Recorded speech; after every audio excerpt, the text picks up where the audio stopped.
Alors, je reviens sur l'exercice 2 du point fait le 17 avril.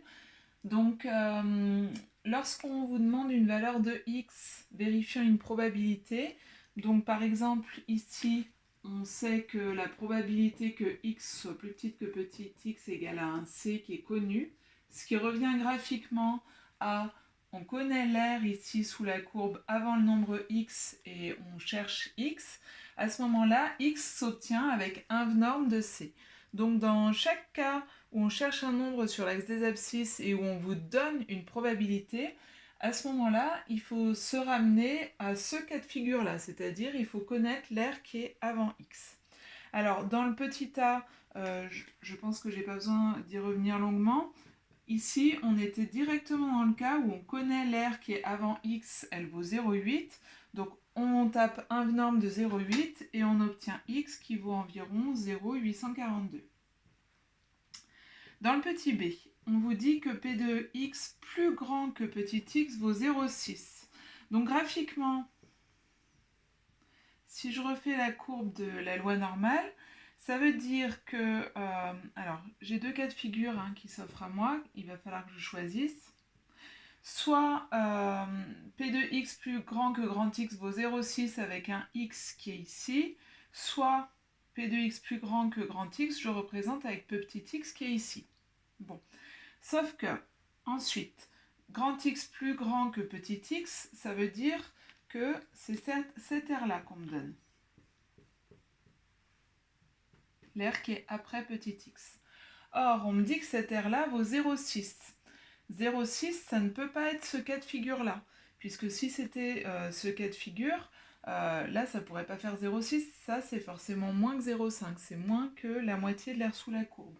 Donc, du coup, j'élimine ce deuxième cas de figure, et je sais que je suis dans le premier cas, c'est-à-dire que je dois trouver un x qui est négatif. Donc là, je sais que ça fait 0,6. Mais je dois me ramener au cas qui est là au-dessus, d'accord? Je dois me ramener à l'air qui est avant x. Donc pour me ramener à l'air qui est avant x, je vais la calculer, cette air qui est avant x. Donc celle qui est en rouge ici.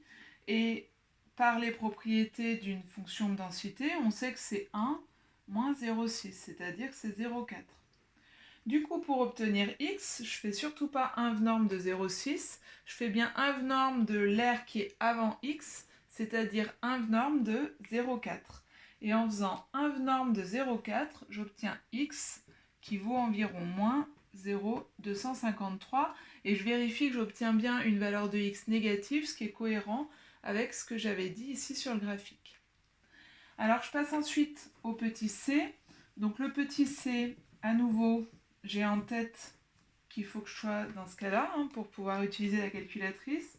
Donc si je mets que P de grand X plus grand que petit x vaut 0,3, à nouveau, je le représente. Et à nouveau, je fais dans ma tête ou au brouillon les deux cas de figure possibles. Donc soit x est positif, soit x est négatif. Je vais décider en fonction de ce qui m'est donné. Grand X plus grand que petit x, ça veut dire que je suis à droite de petit x. Et à droite de petit x, on me dit que c'est 0,3. Donc c'est soit cette aire-là qui vaut 0,3, soit cette aire-là. Or, celle-là vaut plus que la moitié de l'air sous la courbe. Elle vaut forcément plus que 0,5, donc elle ne peut pas valoir 0,3. Ça veut dire que je ne suis pas dans ce cas de figure.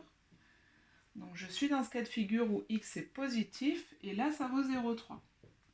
Encore une fois, avant de faire le 1 norme, il faut que je me retrouve dans ce cas de figure, c'est-à-dire il faut que je sois capable de donner à la calculatrice cette valeur-là, la valeur de l'air qui est avant x. Donc, comme dans le petit b, cette aire-là, je la calcule, elle fait 1 moins 0,3, c'est-à-dire 0,7. Et donc là, je peux taper un norme de 0,7 et ça me donne la valeur de x qui vaut environ 0,524, qui est une valeur de x positive, ce qui est en accord avec ce que j'avais mis ici sur le dessin. Je passe au cas petit d. Alors le cas petit d, il est un petit peu différent. Donc le petit d, on a la probabilité que grand X soit cette fois entre moins petit x et petit x, qui doit faire 0,5. Donc,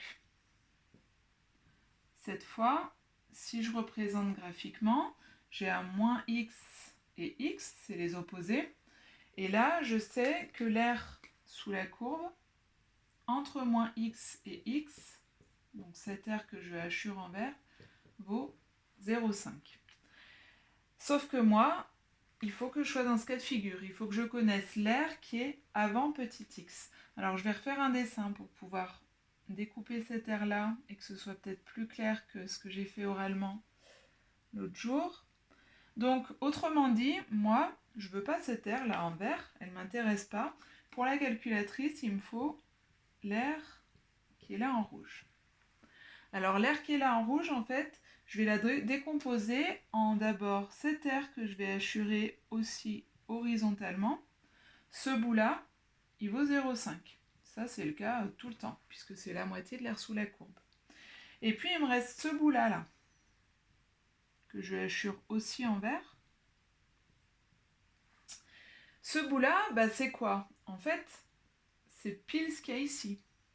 Or, par symétrie de la courbe, ce qu'il y a entre 0 et x, c'est la moitié de ce qu'il y a entre moins x et x. Donc ce bout-là, il vaut ce 0,5 là, divisé par 2, c'est-à-dire il vaut 0,25. Donc au final, toute l'air sous la courbe, j'aurais dû mettre d'autres couleurs, donc ce 0,5 là, il va correspondre à ce que j'ai hachuré là. Et donc du coup, si je prends toute l'air sous la courbe qui est en rouge là, l'air, elle est égale à 0,5 plus 0,25, c'est-à-dire 0,75. Et comme elle vaut 0,75, bah là cette fois c'est bien l'air avant x, donc je peux faire inv norme de 0,75, ça va me donner la valeur de x, et c'est là que j'obtiens x environ égal à 0,674. Voilà. J'espère que ce sera plus clair pour vous avec cette petite vidéo. Et puis n'hésitez pas à me redire s'il y a besoin d'autres vidéos ou d'autres explications.